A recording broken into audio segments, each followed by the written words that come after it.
I was a Girl Scout, and we had done emergency response and preparedness. So I run and I call 911, and then I ended up being the person that evening who is calling to let the family members who weren't there know after my dad was pronounced dead. And I'm laying in bed with my mom afterwards, reading scripture to her to comfort her, because at the tender age of 44, she has just lost the love of her life. And that was always a really sweet memory between me and my mom until years later I thought about the fact that I was 11 and I had taken on these very adult roles, and the ways in which it shaped how I moved through spaces and how I handled my own grief. There's a lot about, we talk about childhood trauma a lot and how it impacts, our mental well-being. And one of the things that really frustrated me when the adverse childhood experiences survey first came out is that death or illness of a parent was not one of the original 10 ACEs. And I was like, how, Sway? How is it possible that you don't have the major loss? Not only did my parent pass away, but I was there, I witnessed it. And I think a lot about the fact that, when we're in crisis, who do we turn to? And so, for me, part of the reason why structures and systems and policies are so important is because I went to public school. And my public school, thankfully, had individual and group grief counseling. So I not only had somebody to talk to who was not my parent or was not, in my family, who was also going through grief, but I also had a network of other peers who were experiencing. One of the other young women in my group, her brother had died in a car accident. The other one had lost a mom to cancer. And so here we were in this really unfortunate fraternity of people, right, who had experienced loss. But to this day, we've continued to take care of each other and send messages on the anniversary of this one's passing or birthdays and things, because we know those things are difficult. And so I am grateful for that community that was created on my behalf. I was 11, I wouldn't have known to do that. I didn't really know what grief was, right? I didn't really know what impact it was going to have on me and the way I saw the world. But what it did was two things, right? It offered me the immediate relief that I needed. Thankfully, my mom was very supportive of me getting that support. But it also then normalized for me, because I was too young to know anything different, that when we go through experiences in life, we ask for help. And that help shows up for us, right? So it's not just the asking for help, but the help shows up, and the help is actually helpful.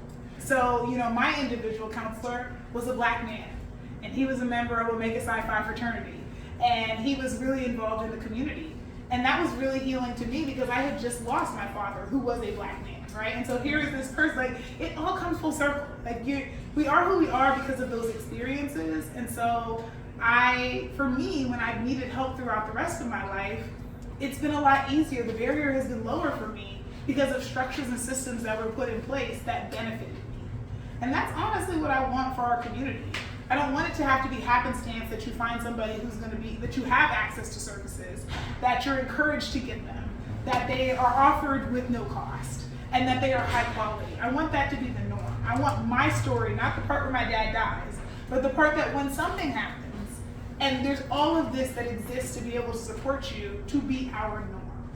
And I recognize the way that has benefited me throughout my life, because grief is one of those cyclical things, and it never totally goes away.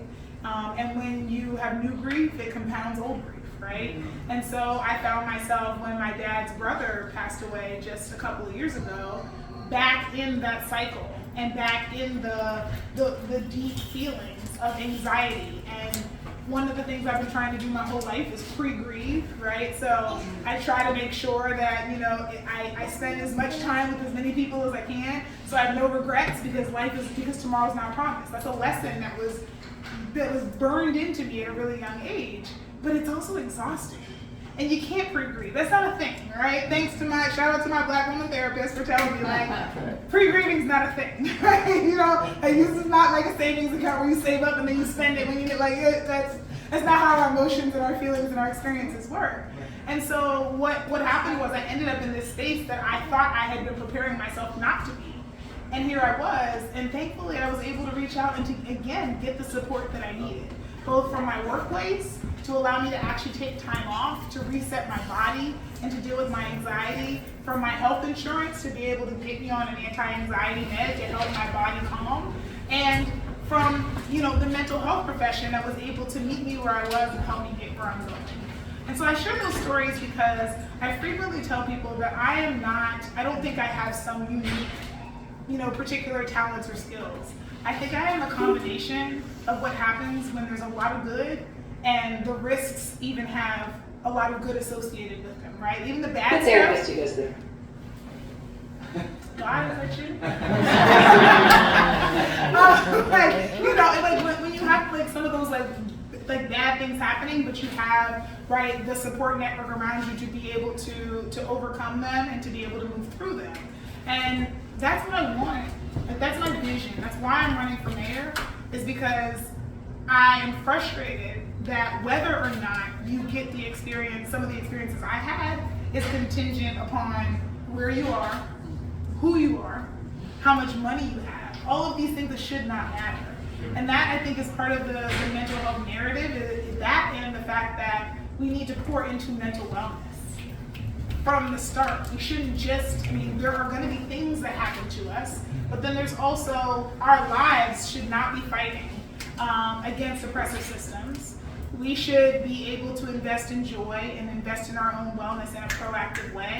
And our systems and structures and institutions should be set up to be able to have that as well. And so one of the things I've already heard with me from my campaign, and one of the things we've been talking about even as we campaign, is finding ways to be able to encourage people to come out, to get to know one another, to experience joy together, while we are solving challenges, because we are not machines, we're humans. And we have to approach things from a very human perspective, which is we need that joy, we need that human connection. It's why when we all watched Castaway, it was very relatable when Tom Hanks played Wilson, right? We need people, and we need each other in various ways. And when we're disconnected, it hurts us. And we all just lived through a major trauma with COVID.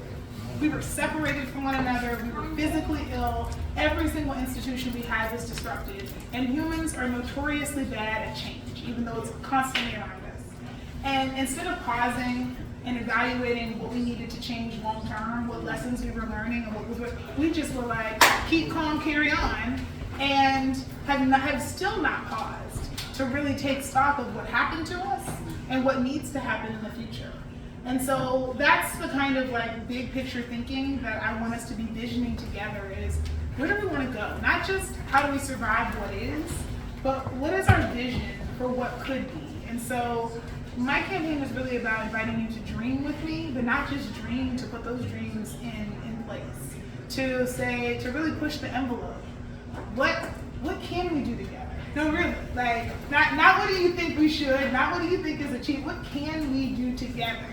Dream first, and then let's figure out a way to do it together. And so I'm just inviting all of you, as we are thinking about mental health and as we're thinking about systems and structures, to dream first.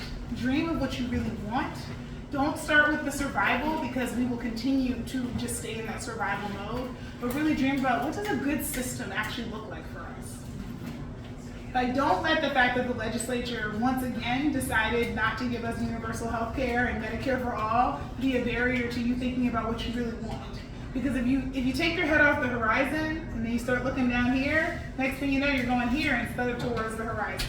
So let's keep, truly keep dreaming and building towards what we want together. And I know that sometimes sounds so pie in the sky when we have to exist in the here and now, but no one is ever going to gift us the space to dream. We have to fight and carve that space out, or we will just continue to survive.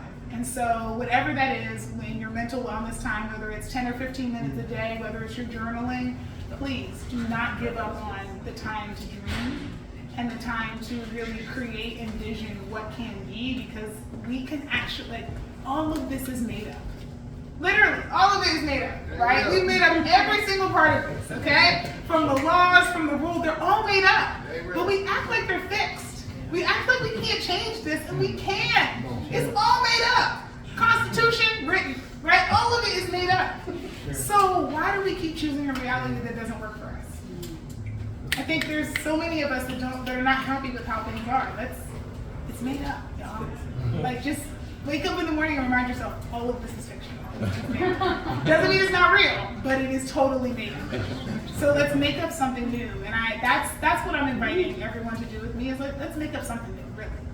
Like, let's push the envelope as far as it can. Because, you know, a year ago, nobody thought you could have a dark-skinned black woman as the front runner for the mayor of Sacramento, right? It's all made up.